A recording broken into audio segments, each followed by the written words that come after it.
সুপ্রিয় দর্শক, আমি হাসান মাহমুদ আপনাদেরকে আমন্ত্রণ জানাচ্ছি বিশেষ সাক্ষাৎকার অনুষ্ঠানে। এনটিভির এই বিশেষ সাক্ষাৎকার অনুষ্ঠানে আজকে আমাদের সাথে থাকবেন বিএনপির মহাসচিব মির্জা ফখরুল ইসলাম আলমগীর। আমরা তার কাছ থেকে জানব সমসাময়িক রাজনীতির নানা প্রসঙ্গ। জনাব মির্জা ফখরুল ইসলাম আলমগীর, আপনাকে স্বাগত জানাচ্ছি এনটিভির এই বিশেষ সাক্ষাৎকার অনুষ্ঠানে। আপনাকে যে জিনিসটি বলতে চাই সেটি হচ্ছে যে দীর্ঘ সময় পর আমরা 5 আগস্ট একটি গণ অভ্যুত্থানের মধ্য দিয়ে পট পরিবর্তন হয়েছে এবং স্বৈরাচারের পতন হয়েছে। প্রায় 1 বছর হতে চলল এই 5 আগস্টের, অর্থাৎ গণ অভ্যুত্থানের 1 বছরে গণ অভ্যুত্থান থেকে কি আমরা কিছু শিখেছি কিনা, মানে আমরা এই 1 বছরে কোথায় দাঁড়িয়েছি? হ্যাঁ, আপনার প্রশ্নটা একটু অনেক বিশাল ব্যাপক প্রশ্ন আর কি। কারণ একদিকে গণ অভ্যুত্থান, অন্যদিকে 5 আগস্ট থেকে আমরা কিছু শিখেছি কিনা, আবার কোথায় দাঁড়িয়েছি, অনেকগুলো প্রশ্ন ব্যাপকতা আছে। সবচেয়ে বড় জিনিস হচ্ছে যে আমরা প্রায় দীর্ঘ 15-16 বছর একটা ফ্যাসিস্ট রেজিমের অধীনে ছিলাম। যে ফ্যাসিস্ট রেজিম দেশের যে গণতান্ত্রিক প্রতিষ্ঠান ছিল সেই প্রতিষ্ঠানগুলোকে ধ্বংস করে দিয়েছে। এমনকি রাষ্ট্রীয় যে প্রতিষ্ঠান ছিল রাষ্ট্রীয় প্রতিষ্ঠানগুলোকেও পুরোপুরি দলীয়করণ করেছিল।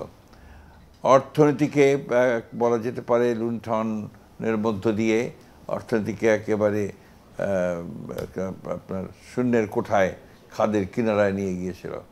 সেই অবস্থাতে যখন আপনার এই জনগণের, ছাত্র জনতার অভ্যুত্থানের মধ্য দিয়ে সরকার পরিবর্তন হলো এবং ফ্যাসিস্ট রুলার হাসিনা দেশ ছেড়ে চলে যেতে বাধ্য হলেন, তারপরের অবস্থাটা তো আপনার একটা খুব ফ্রেজাইল অবস্থা, একটা ধ্বংসস্তূপ। সেই ধ্বংসস্তূপের মধ্য দিয়ে আপনার এখন বাকি কাজগুলো করতে হচ্ছে। এবং আমরা সবাই মিলে যে ইন্টারিম গভর্নমেন্ট করেছি, সেই ইন্টারিম গভর্নমেন্টের যে প্রধান ডক্টর ইউনূস এবং অন্যান্য যারা উপদেষ্টা আছেন, তারা কিন্তু আপনার রাষ্ট্র পরিচালনার ক্ষেত্রে খুব বেশি অভিজ্ঞতা তাদের নেই। তাদের অন্যান্য অভিজ্ঞতা আছে, তাদের নিজ নিজ স্বক্ষেত্রে তারা অত্যন্ত অভিজ্ঞ মানুষ, কিন্তু রাষ্ট্র পরিচালনার ক্ষেত্রে তাদের সেই অভিজ্ঞতাটা নেই। বিশেষ করে একটা ভয়াবহ ফ্যাসিস্ট রেজিমের পরে একটা অ্যাডমিনিস্ট্রেশনে, জুডিশিয়ারিতে, ইকোনমিতে যে অবস্থাটা তৈরি হয়, সেটাকে আবার নতুন করে তৈরি করা ইটস ভেরি ডিফিকাল্ট। এটা আমরা সবাই জানি যে যার ফলে যেটা হয়েছিল যে প্রায় ভেঙে পড়ে গিয়েছিল, সেটাকে আবার এই সরকার চেষ্টা করেছে এটাকে আপনার তোলার জন্য। বিশেষ করে আপনার আইন শৃঙ্খলা রক্ষাকারী বাহিনীর ক্ষেত্রে যেটা ঘটেছিল সেটা হচ্ছে যে আপনার থানাগুলোতে লোক ছিল না, আপনার পুলিশ যে মূল লিডার্স তারা পালিয়ে গিয়েছিল, একেবারে কমপ্লিটলি ভেঙে পড়েছিল। তো সেটাখান থেকে আবার তারা কিছুটা হলেও তো ফিরে নিয়ে আসতে সক্ষম হয়েছে। ইকোনমিকে আবার নতুন করে ঢেলে সাজানোর চেষ্টা করা হচ্ছে। সব দিক থেকে হিসাব করলে আমি যেটা মনে করি যে এই 1 বছরে যতটুকু তারা পেরেছে, ক্ষতি যা হয়েছিল সেই তুলনায় এটা হয়তো বা অনেক বড় কিছু অ্যাচিভ করতে পারেনি, কিন্তু অ্যাচিভমেন্টটা কমও নয়। একটা ধারাতে, ট্র্যাকে তারা নিয়ে আসতে পেরেছে। যদিও রিজেন্টমেন্ট আছে, অনেক ব্যবসায়ীদের মধ্যে রিজেন্টমেন্ট আছে, সাধারণ মানুষের মধ্যে নিরাপত্তার অভাব আছে, অনেকেই মনে করছে যে বোধহয় এই 1 বছরে খুব বেশি কিছু। কিন্তু আমি আবার এটাকে মূল্যায়ন করি একটু এইভাবে যে এই 1 বছরে এই সরকার একটা জায়গায় দাঁড় করিয়েছে, একটা আপনার অর্থনীতির ক্ষেত্রেই বলেন বা আপনার সুশাসনের ক্ষেত্রে বলেন, সবকে একটা জায়গায় দাঁড়িয়েছে। তো আমি আশাবাদী, যার জন্য মনে করি যে আপনার নির্বাচন যদি আপনার সঠিক সময় হয়, যেটা ওনারা ঘোষণা করেছেন, সেই সময় যদি হয় তাহলে এটা আরও বেশি আপনার শক্তিশালী হবে এবং রাষ্ট্র তার একটা ট্র্যাকে আসতে সক্ষম হবে। গণ অভ্যুত্থানের 1 বছর পূর্তিতে এসে আমরা একটা জিনিস লক্ষ্য করছি যে গণ অভ্যুত্থানের যে শরিকরা ছিল তাদের মধ্যে এক ধরনের বিভক্তি বা বিভাজন বা মতানৈক্য রয়েছে। এটাকে কি আপনি কিভাবে দেখেন? মানে ব্যাপারটা হচ্ছে যে আপনার যখন ঐক্যটা ছিল একটা কমন ইস্যুতে, যে আপনার হাসিনাকে সরানোর ব্যাপারে, অর্থাৎ ফ্যাসিবাদকে পতনের ব্যাপারে।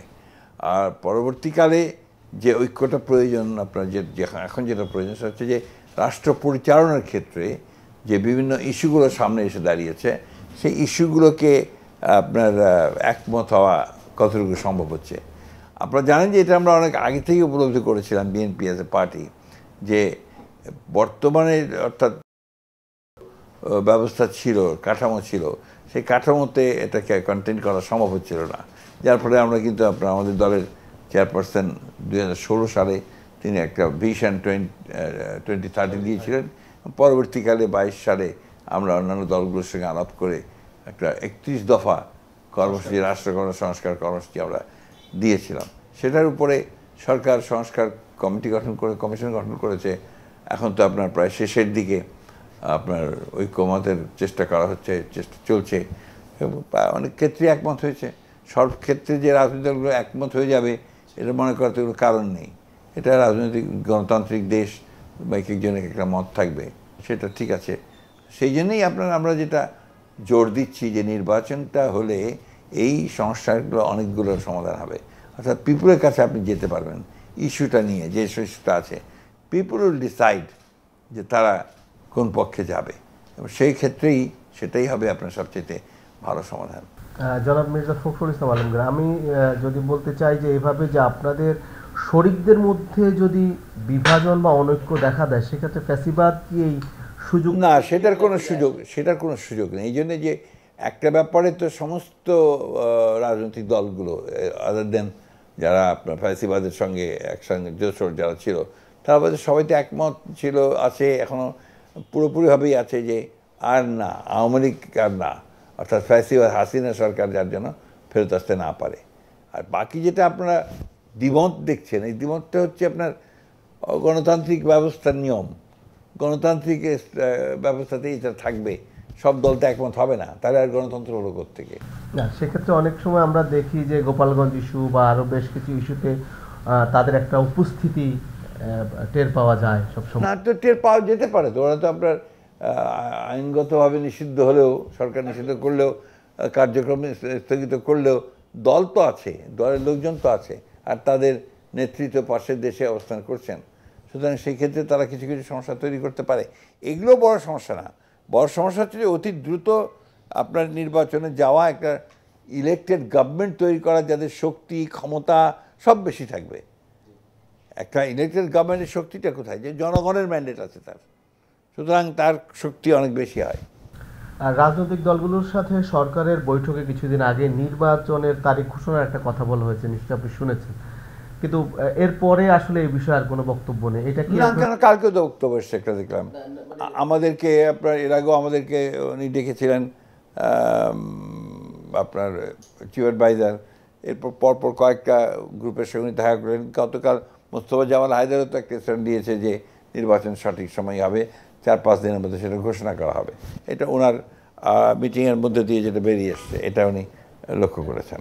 মাননীয় মহাসচিব, একটা বিষয়ে আপনারা দেখেছেন যে লন্ডন বৈঠক হয়েছে, ডক্টর ইউনূসের সাথে বিএনপি প্রধান জনাব তারেক রহমানের সাথে বৈঠক হয়েছে। সেইখানে অন্য যে দলগুলো আছে বর্তমানে, সেই দলগুলো বলছে যে একটিমাত্র রাজনৈতিক দলের সাথে আসলে বৈঠক করে বা তার প্রধানের সাথে বৈঠক করে নির্বাচনের যে টাইম ফ্রেম দেয়া, সেটাকে তারা মানে খুব বেশি মেনে নিতে চায়। ব্যাপার হচ্ছে কি, যে এখানে বাস্তবতার খাতিরেই বিএনপি হচ্ছে সবচেয়ে বড় রাজনৈতিক দল, এবং ন্যাচারালি বিএনপির প্রধানের সঙ্গে একটা বৈঠক করা, সরকার প্রধানের, এটা খুব স্বাভাবিক ব্যাপার।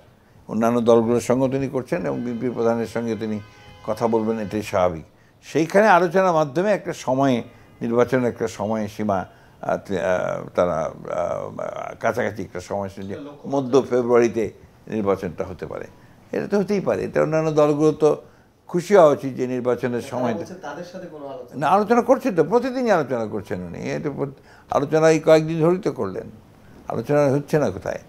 আমাদের মহাসচিব, আরেকটা বিষয়, সংস্কার নিয়ে অনেক বিতর্ক হচ্ছে। সংস্কার, কেউ বলছে সংস্কার আগে নির্বাচন নয়, অন্যান্য দলগুলো তো, রাজনৈতিক দলগুলো, আপনার সংস্কারের কথা বলেছেন, আপনি একটু আগেও বলেছেন যে 31 দফা সংস্কার আপনারা দিয়েছেন, 27 দফা ছিল, পরে সেটিকে 31 দফা করা হয়েছে। ক্ষমতার ভারসাম্যের ক্ষেত্রে যেটি বলা হচ্ছে যে সাংবিধানিক সংস্কারের কিছু বিষয়ে মতানৈক্য রয়েছে, তো এইটা কেন? মানে না, এটা তো স্বাভাবিক। সংবিধানের ব্যাপারে আপনার একমত থাকতে পারে, আমার আরেকটা মত থাকতে পারে। আপনি প্রেসিডেন্সিয়াল ফর্ম অফ গভর্নমেন্ট চাইতে পারেন, আমি পার্লামেন্টারি ফর্ম অফ গভর্নমেন্ট চাইতে পারি, তাই না?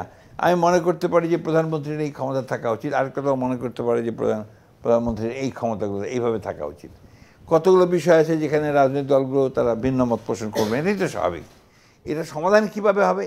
আলোচনার মাধ্যমে যদি সমাধান হয়ে যায় তাহলে সবচেয়ে ভালো, যেটা চেষ্টা চলছে এখন, এটা হচ্ছে দিস দ্য বেস্ট থিং। আর যদি না হয় তাহলে গো টু দ্য পিপল।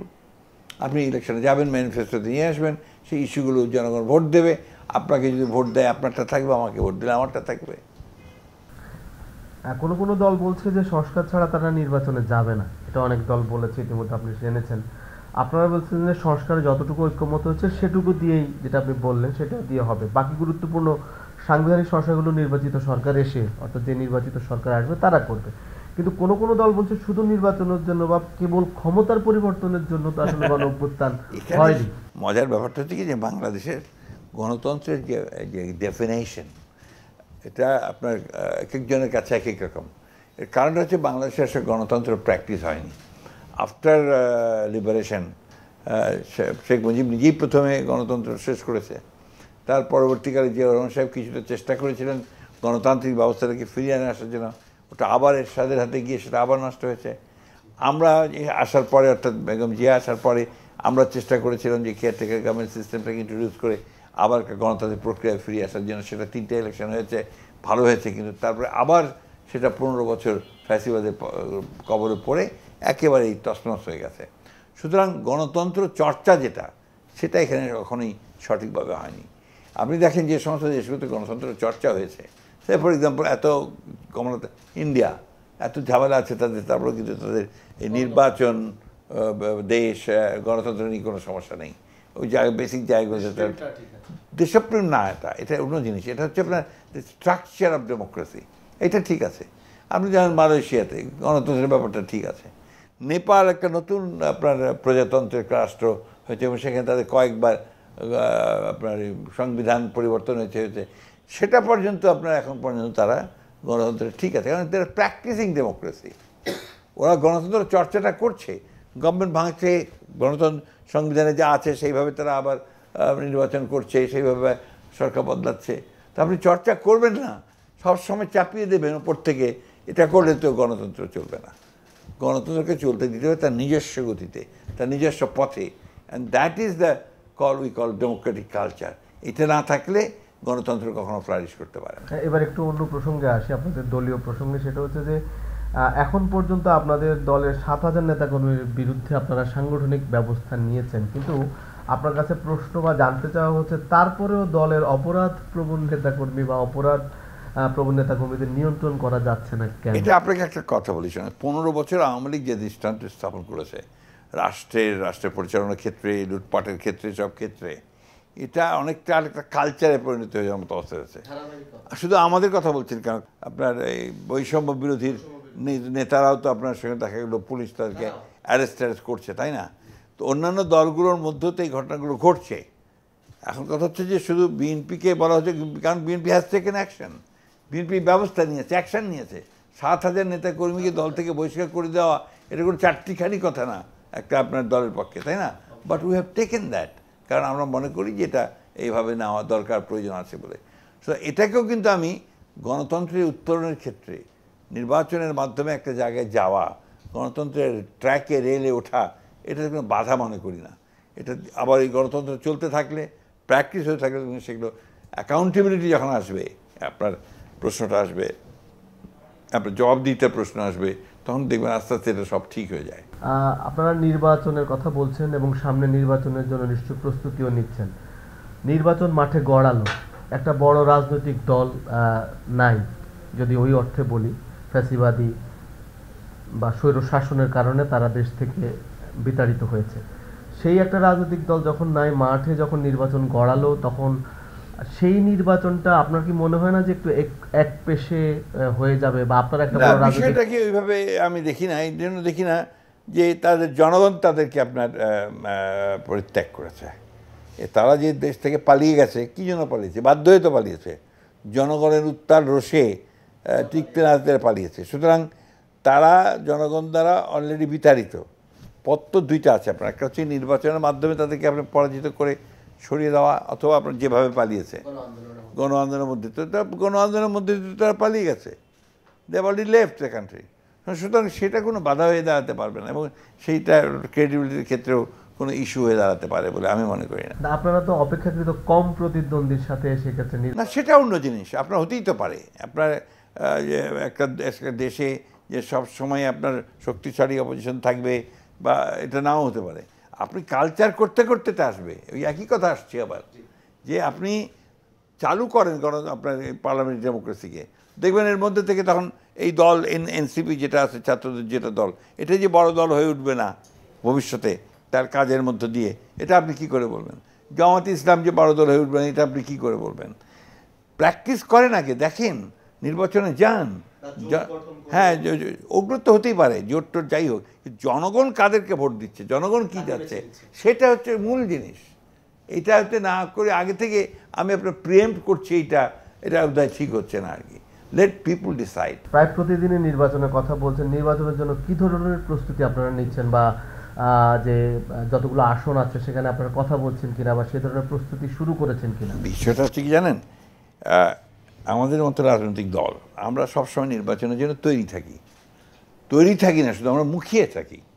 কারণ আমরা জানি যে নির্বাচন ছাড়া ক্ষমতায় যাওয়ার আমাদের আর অন্য কোনো পথ নাই।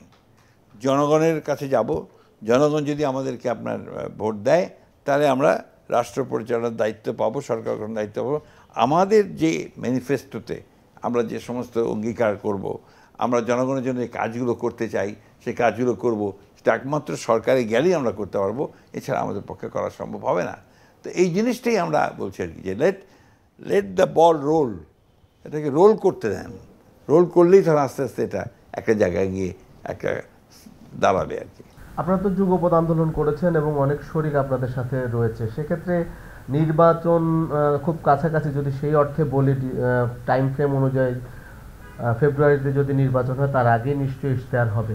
সেই অর্থে আপনাদের শরিক দলদের সাথে আপনারা তাদেরকে, ইনফ্যাক্ট আমরা আপনাকে বলি, আমরা আন্দোলনের ক্ষেত্রে আমাদের একটা যুগপৎ আন্দোলন করেছি এবার। আমরা সেই যুগপৎ আন্দোলনে যারা আমাদের সঙ্গে আন্দোলন করেছে তাদের সঙ্গে তো আমাদের চমৎকার বোঝাপড়া আছে, এবং সেগুলো আমরা এখনও শুরু করিনি।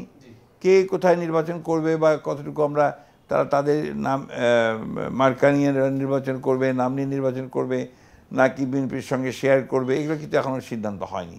এগুলো যখন সিদ্ধান্ত হবে তখন সঠিক পথে এগোবে। তারা আপনাদের সাথে থাকবে, আছে তো, নির্বাচনও থাকবে, আছে তো, নির্বাচনে সবসময় আছে।